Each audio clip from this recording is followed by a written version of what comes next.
হাসনাত আব্দুল্লাহ ভাই যে এত বড় বড় চ্যালেঞ্জ মারেন, বিভিন্ন জায়গায় জ্বালাময়ী বক্তব্য দেন, ভাই আগে নিজে তো ঠিক হবেন। হাসনাত আব্দুল্লাহ ভাইয়েরা ওসি, ডিসি, এসপি নিয়োগ করে নাই। হাসনাত আব্দুল্লাহ ভাই নিজে তার নিজ উপজেলায় পছন্দ মতো ওসি এবং ইউনো নিয়োগ করছে। কিভাবে পছন্দ মতো করছে বা কিভাবে প্রমাণ পাই, ওই প্রমাণ হচ্ছে আমি নিজেই। আমরা যখন ওসির সাথে সৌজন্য সাক্ষাৎ করতে যাই, তখন ওসি সাহেব সরাসরি একটা বার্তা দিয়ে দেয় যে ভাই আমার হাসনাত আব্দুল্লাহ ভাইকে অনেক পছন্দ এবং কি তার পছন্দের কারণে আমাকে এখানে নিয়োগ করা হয়েছে, আমি তার বাহিরে কোনো কাজ করতে পারবো না। যখন উপজেলার বিভিন্ন অফিস এবং উপজেলা নির্বাহী কর্মকর্তার কাছে আমরা বারবার বিভিন্ন কার্যক্রমের জন্য যাই, তখন উপজেলা নির্বাহী অফিসার এবং কি বিভিন্ন সেক্টরের যারা অফিসার আছে তারা সবাই বলে যে ভাই এখানে হাসনাত আব্দুল্লাহ ভাই আমাকে, ইউনিসেফ বলে যে আমাকে নিয়োগ করছে এবং অন্যান্য সেক্টর ওরা বলে যে এখানে ওনার একটা সিগন্যাল আছে, আপনাদেরকে কাজ দেওয়ার ক্ষেত্রে আপনারা আবেদন করেন, আপনাদেরকে দেওয়া হবে। কিন্তু আবেদন করার সাথে সাথে এনসিপি কে কাজ দেয় এবং কি ব্যালেন্স করে বিএনপি জামাতকে হালকা কিছু কাজ দেয়। জুলাই আগস্ট পরবর্তী সময়ে যদি দেবিদ্বার উপজেলায় কোনো কার্যক্রম হয়ে থাকে, সেখানে এনসিপি 90% থেকে 80% কার্যক্রম করছে আর 20% বিএনপি জামাত করছে। আর আমাদের কথা মানে গণ অধিকার পরিষদ বা ছাত্র অধিকার পরিষদ, ইসলামী আন্দোলন, XYZ যারা আছে তাদেরকে কোনো মূল্যায়নই করা হয় নাই। তাহলে এই পক্ষপাত মূল্য আচরণটা কি মানে এভাবেই হয়ে গেছে, না হাসনাত আব্দুল্লাহ ভাইয়ের নির্দেশের কারণে হয়ে গেছে?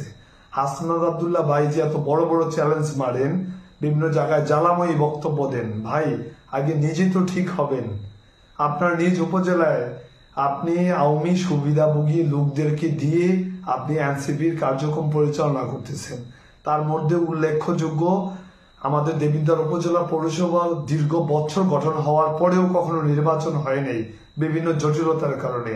যখন প্রথম আওয়ামী লীগের আমলে আওয়ামী বাহিনীরাই নির্বাচনে অংশগ্রহণ করেছিল এবং ওই নির্বাচনে আওয়ামী লীগের প্রার্থী, অনেকাংশে আওয়ামী লীগের প্রার্থী এবং আওয়ামী লীগের সর্বোচ্চ সুবিধাভোগী কাউন্সিলর বাশার, যে সদরী বাশার সাহেব নির্বাচিত হয়, সেই বাশার সাহেবকে ওই 5 তারিখের পরে যখন মানে ওই নির্বাচনকে অবৈধ ঘোষণা করে তার পরবর্তী সময়ে আপনি এনসিপির উপজেলা কমিটির সময় আপনার স্বাক্ষরিত পেজেই আপনি তাকে এনসিপির সব যুগ্ম সমন্বয়কারী বানান, ভাই কিভাবে সম্ভব? আর বাকি ব্যক্তিদের নামই বললাম না, আপনি গণতান্ত্রিক ছাত্র সংসদ যাদেরকে দিয়ে পরিচালনা করছেন বা এনসিপি যাদেরকে দিয়ে পরিচালনা করছেন, তাদের ম্যাক্সিমাম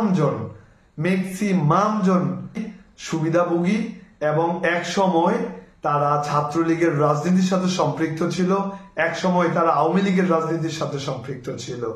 টকশোতে গিয়ে বড় বড় কথা না বলে বা এই ব্যাপারগুলো আপনি একটু নজর দেন, দেখেন আপনার যে এগুলাতে স্বজনপ্রীতি হয়েছে কিনা, ক্ষমতার প্রভাব খাটানো হয়েছে কিনা এবং ওসি এবং ইউনো নিয়োগটা আপনার পছন্দ মতো হয়েছে কিনা, এই ব্যাপারটা নিশ্চিত করবেন। তারপর আমার আশাবাদী যে কথা বলবেন। আমি চাই আপনাদের সাথে রাজনৈতিক সৌন্দর্য বজায় রেখে আমরাও আচরণ করি, আপনারাও আচরণ করেন।